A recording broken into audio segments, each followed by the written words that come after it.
Section 1. You will hear a conversation between a student and a railway clerk.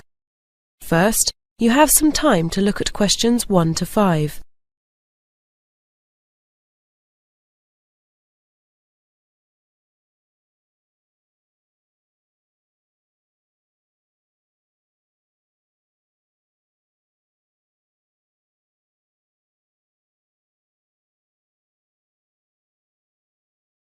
Now listen carefully and answer questions 1 to 5.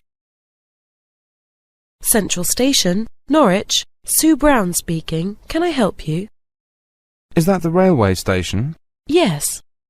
Is there a card that you can buy railway tickets and allows you to get discounts on it?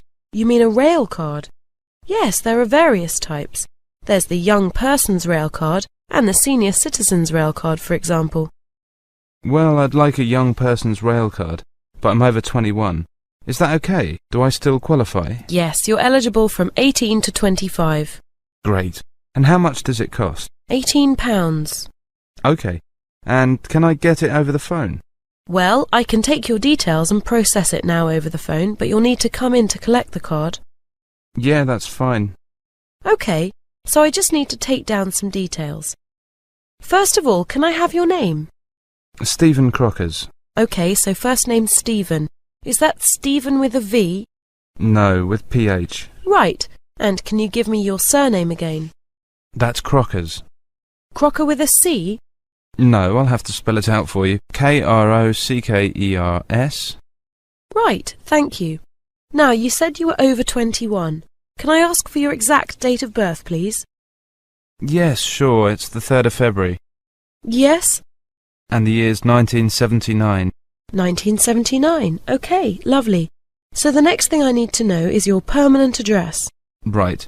I'd better give you my parents' address then. I'm probably moving soon. Yes, that'll be fine. It's 158 Kingwood Close. Is Kingwood one word or two? One. Right. Norwich. And can you tell me the postcode, please? It's NR4 6JF. NR4 6JS? No, F for Freddy. Right. And the next thing I need is your telephone number. Do you mean my parents' number? Yes, the number at your permanent address.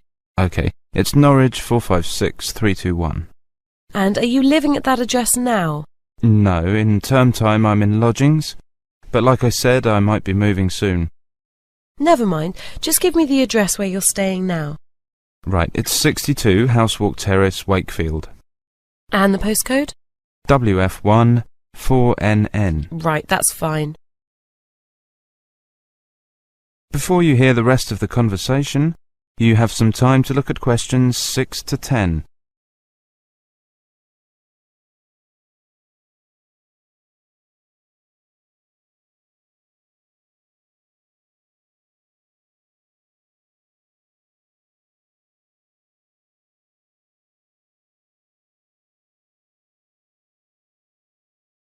Now listen carefully and answer questions 6 to 10. And I want to get a ticket. Can I do that now and get the discount, or do I have to wait until the card's ready? No, you can book the ticket now and collect it at the same time as you get the card. OK, so I want a return ticket to London next week. How much will that cost? Well, it depends on what sort of ticket you get. There are 4 different kinds. I'll go through them for you. Right. The cheapest one's the London Day Out. That's good if you're just going away for the day. It includes some bus and tube travel in London, but you have to travel outside peak hours. That costs £18. OK. Now, the next one's called the Super Advance Return. You can travel on any train with that, but you have to book your seat 1 day ahead. Actually, it's better to book earlier if you can, because there's only a limited number of tickets. OK, and how much is that? It's £23. No, that doesn't sound too bad. What about the other types of tickets? They're more expensive. There's one called the Saver, which, again, you can use on most trains outside peak hours. That's £29.30. But you don't need to buy it in advance. You can get it on the day you travel. That's a bit expensive. And finally, there's the Open ticket. And with that, you can travel on any train on any day of the week, and you don't need to book ahead. But that costs £60. £60? Right, I'll have a super advance. Now, I'd like to leave next Friday morning on the 8:30 train and come back on Sunday at 10 p.m. And you said that usually costs £23? That's right. So how much do I save with the rail card? You get a third off. A third off £23 is £7.66, so you'll pay £15.34. But then this time you have to pay for the rail card too. That's £15.34 plus £18, so altogether you'll have to pay £33.34. And when can I collect them? They'll be ready by Wednesday. They should be at the bookings office after about 10 a.m. Oh, I don't know if I can make it on Wednesday. You can't post them, can you? No, you have to collect your rail card in person and sign it. And I nearly forgot to tell you, you need a passport-sized photograph for it. If you don't have one, there's a machine on the station. No, I think I've got one somewhere. I needed some for my college application. I think I had one left over. Good. So, is there anything else? No, that's great. Thanks a lot. Bye. Goodbye. That is the end of section 1. You now have half a minute to check your answers.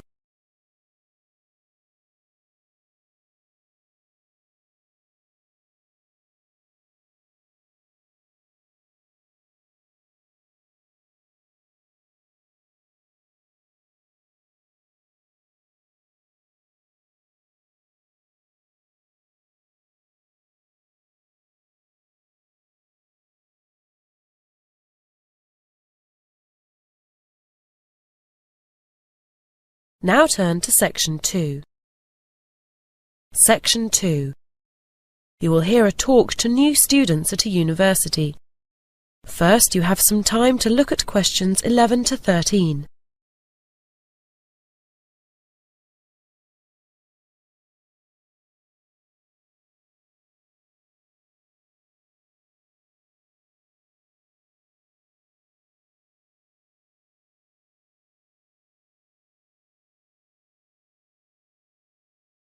Now listen carefully and answer questions 11 to 13. Hi, it's good to see you all here today, and what a pity the weather is so bad for your first day at university. It could at least have stayed sunny today. Now, my name is Pat Baker. I work for Student Services, and I'm going to tell you about our mentoring scheme for new students. We've had it in place for a few years now, and people starting at university for the first time in general find it a very positive experience at these meetings. What happens is this. Each of you, if you want to join the scheme, will be assigned a mentor. That is, someone who's been studying here for a year or two, and who can show you the ropes. In other words, show you how things work. Give you advice if you need it, and just generally be friendly contact for you in the university. Of course, you'll have your tutors and lecturers, who will also help you with academic problems. But this is someone more your own age, who has been through the same experience quite recently. What the mentor does is to have a group of usually 2 or 3 students, and he or she organises meetings, preferably about once every 2 weeks. We generally find that more than that is just too often. Where you chat about your problems, university life, or just about things in general, and your mentor will give you the benefit of his or her experience. If you're joining this scheme, you'll be meeting your mentor today, just after lunch. If you haven't signed up, by the way, it's not too late. Come and see me after the talk. Don't be frightened about this first meeting. It's going to be quite short, so you won't have time to tell your mentor all your difficulties. You'll just get to know each other a little bit, and, most importantly, fix a time and a place for your next meeting, which you can have when you're feeling more relaxed and not so overwhelmed by the newness of it all. Before you hear the rest of the talk, you have some time to look at questions 14 to 17.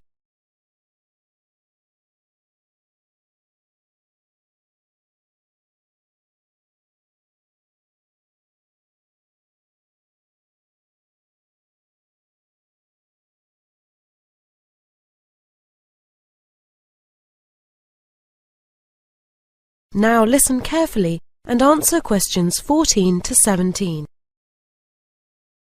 Mentors, as I've said, have been through the same experience as you quite recently, so they can understand your problems. They'll be able to tell you about academic systems, which are so different at university from what you were used to at school. Also, because at university you are much more independent and you have to spend so much time studying on your own, they can suggest techniques for studying which will help you to keep up to date with your work. This university is an enormous place, so another thing which they'll be able to help with is university facilities. You know, anything from sports halls to libraries to medical services, and they can probably help you get involved in all sorts of social activities too. Parties, clubs, sports, whatever. Before you hear the rest of the talk, you have some time to look at questions 18 to 20.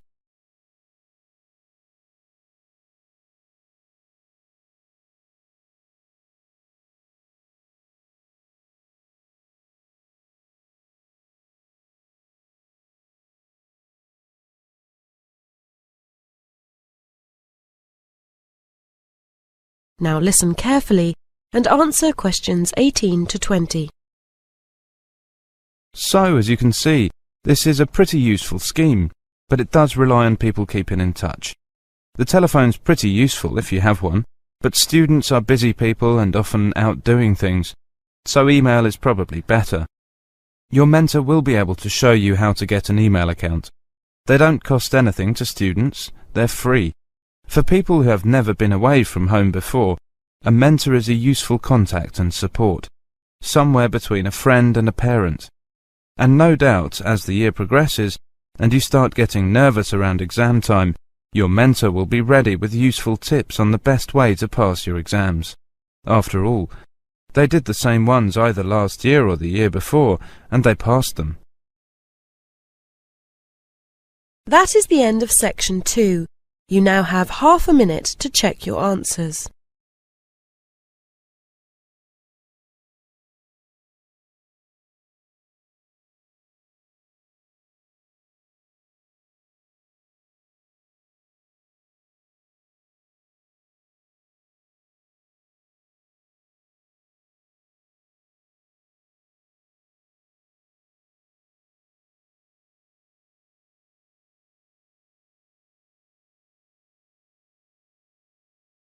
Now turn to section 3. Section 3. You will hear a radio program in which a researcher talks about stress at work. First, you have some time to look at questions 21 to 24.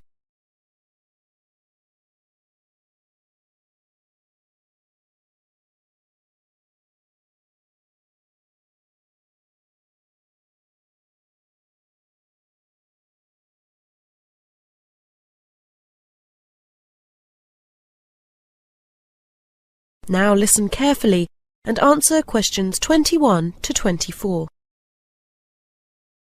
And now, after that old favorite from the course entitled, I Never Loved You Anyway, we have Dr. Greenhill to talk to us today about stress in the workplace. Is it getting worse, Dr. Greenhill? I'm not sure whether it's getting worse, or just that more people are talking about it. Certainly more people are complaining about it. I've just completed a study of 5,000 workers from 20 different countries, and I've taken a multicultural approach to the subject. And what have you found? That, broadly speaking, the causes of stress are similar all over the world. For example, Raymond from Mexico City says that society measures people by individual success. But, he says, increasingly work is organized in teams. This means there is a conflict between personal goals and the need to cooperate with one's colleagues. He finds this an acute source of stress, actually. Then there's Kikuko from Osaka, Japan, who says she's under a lot of stress because the company she's worked for 30 years is in difficulties. She says it's because her bosses made a number of bad decisions. But really what worries her most is that she might lose her job. You know, she's in her 50s, and at that age, it's not easy to find another one. She says that she also feels overworked, and that's getting her stressed out, too. Well, then there's Boris from Odessa in the Ukraine. He puts overwork at the top of his list of stressors. Then there are other factors. Both he and his wife have full-time jobs, so that when they get home they don't get to relax much either. I guess that's a problem most of us can relate to. We always hear about computers, email, and cell phones as things which get people tearing their hair out. Is this true? In many cases, yes, but not so much as you might think. Only 15% of respondents give this as their main cause. Etienne, from Quebec, Canada, is one, though he also mentions change and the feeling of being a victim of circumstances beyond his control. Other people talk about the amount of work which comes with continual change as being more stressing than new technologies themselves. People feel they lack stability in their working life. But we must remember that in many places it's really lack of new technology that puts people under most pressure. Take Nagwa from Sohag in Egypt, for example. She says that for her the main source of stress was working in noisy, hot, unventilated conditions day out and with no end in sight. So it seems we can't win either way. Before you hear the rest of the program, you have some time to look at questions 25 to 30.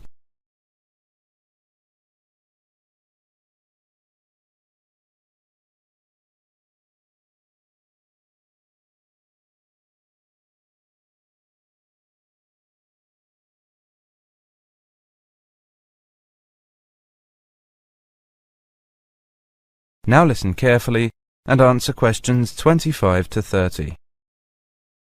So, what can we as individuals do to make things easier for ourselves? Well, I've talked to a number of specialists about this, doctors and psychologists.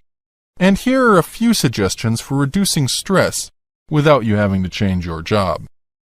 First, vary your diet. Fish, pasta, vegetables, fruit, and so on. Try not to live off sandwiches and fast food.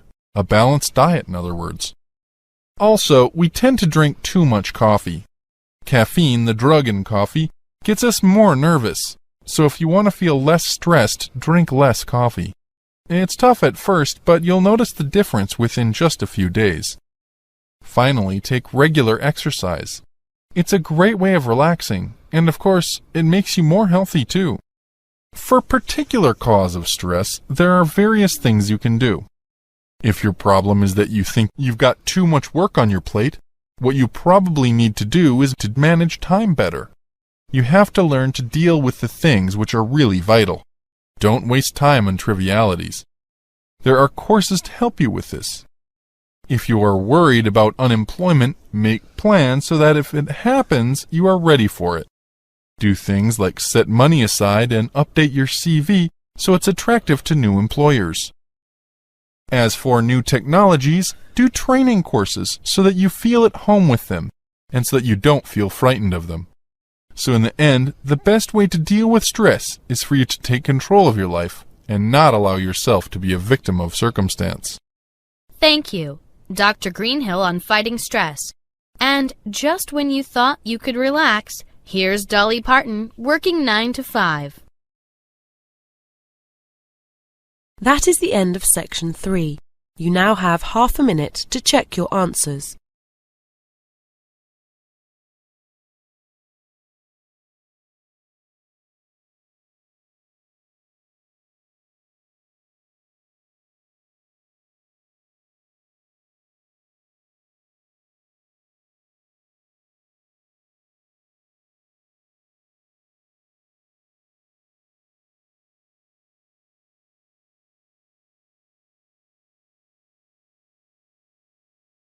Now turn to section 4. Section 4. You will hear an extract from a lecture about solar eclipses in history. First, you have some time to look at questions 31 to 36.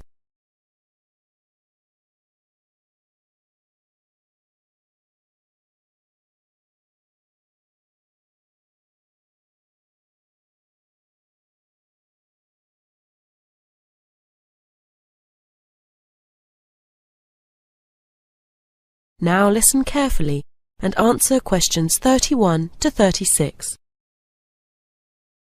Good evening and welcome to this month's Observatory Club lecture. I'm Donald Mackey and I'm here to talk to you about the solar eclipse in history.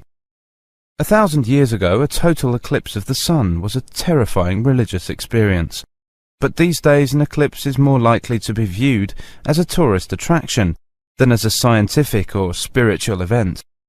People will literally travel miles to be in the right place at the right time to get the best view of their eclipse. Well, what exactly causes a solar eclipse? When the world goes dark for a few minutes in the middle of the day. Scientifically speaking, the dark spot itself is easy to explain. It is the shadow of the moon streaking across a different and, to all intents and purposes, a seemingly random part of the globe. In the past, people often interpreted an eclipse as a danger signal heralding disaster, and in fact, the Chinese were so disturbed by these events that they included among their gods whose job was to prevent eclipses. But whether or not you are superstitious or take a purely scientific view, our earthly eclipses are special in 3 different ways. Firstly, there can be no doubt that they are very beautiful. It's as if a deep blue curtain has fallen over the daytime sky as the sun becomes a black void surrounded by the glow of its outer atmosphere. But beyond this, total eclipses possess a second, more compelling beauty in the eyes of us scientists, for they offer a unique opportunity for research. Only during an eclipse can we study the corona and other dim things that are normally lost in the sun's glare. And thirdly, they are rare. Even though an eclipse of the sun occurs somewhere on Earth, if you sit in your garden and wait, it will take 375 years on average for one to come to you. If the moon were any larger, eclipses would become a monthly bore. If it was smaller, they simply would not be possible. The ancient Babylonian priests, who spent a fair bit of time staring at the sky, had already noted that there was an 18-year pattern in their recurrence, but they didn't have the mathematics to predict an eclipse accurately. It was Edmund Halley, the English astronomer, who knew his maths well enough to predict the return of the comet, which incidentally bears his name. Before you hear the rest of the lecture, you have some time to look at questions 37 to 40.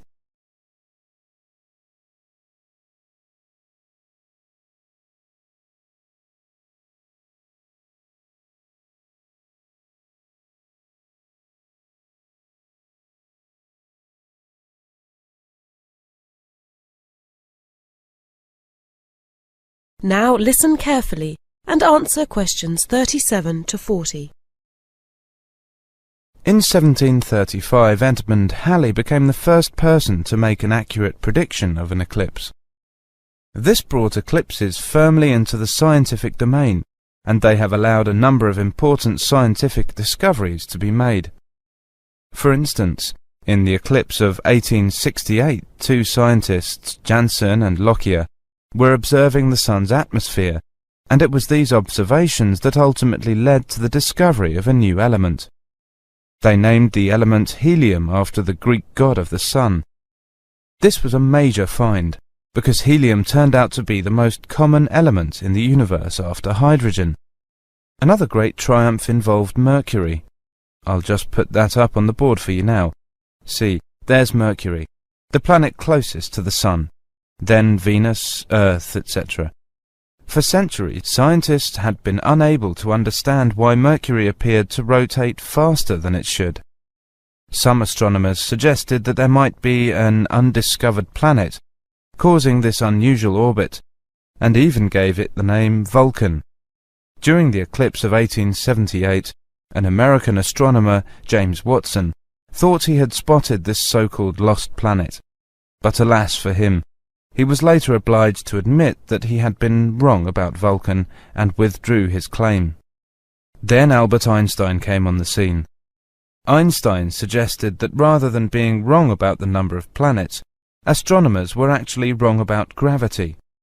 Einstein's theory of relativity, for which he is so famous, disagreed with Newton's law of gravity in just the right way to explain Mercury's odd orbit.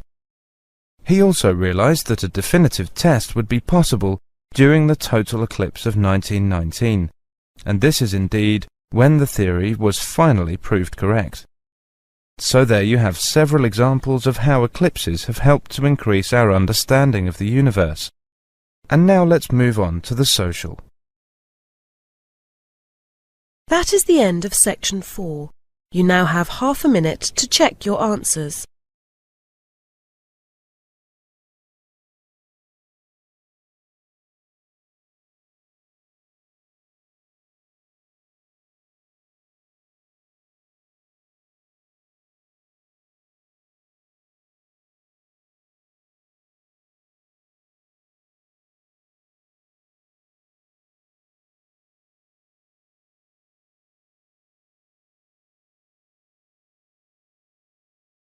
That is the end of listening test, the IELTS test.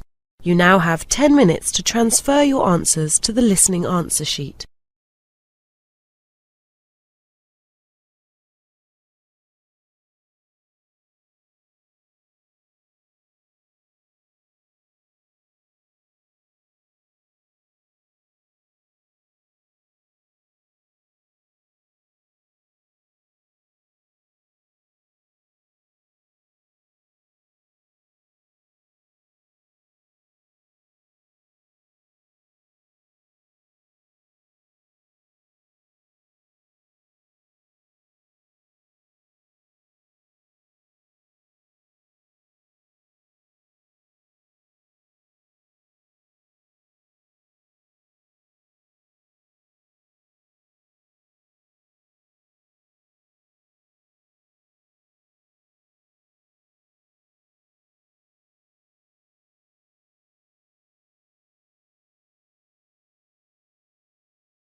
Thanks for watching. Here are other 2 videos. You can watch them as well.